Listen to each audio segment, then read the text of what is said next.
नमस्कार मित्रांनो, लग्नानंतर होईलच प्रेम या मालिकेत अभिनेत्री मृणाल दुसानीस आणि अभिनेत्री ज्ञानदा रामतीर्थीकर या दोघीही मुख्य भूमिकेत आहेत।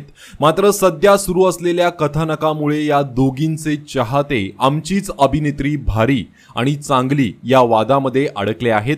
मालिकेत मृणाल नंदिनीच्या भूमिकेत दिसते तर ज्ञानदा काव्याच्या भूमिकेत दिसत आहे।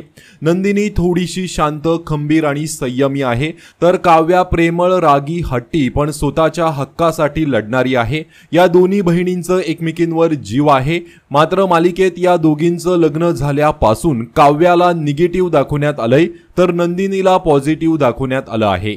काव्या जीवाला आपलं प्रेम सगळ्यांसमोर मान्य करायला सांगत होती, मात्र जीवाने तसं करण्यास नकार दिल्याने शेवटी काव्याने पार्थचा नवरा म्हणून स्वीकार केला आहे। त्यामुळेच आता मालिकेची संपूर्ण स्टोरी ही केवळ काव्याला हवी तशी वळत असल्याचा आरोप मृणालच्या म्हणजेच नंदिनीच्या चाहत्यांनी केला आहे।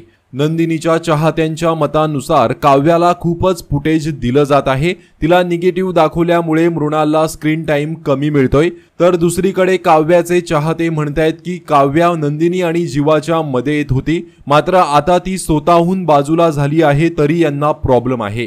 काव्यामुळे खरं तर ही स्टोरी सुरू आहे। जीवा आणि नंदिनी असून नसल्यासारखेच आहेत।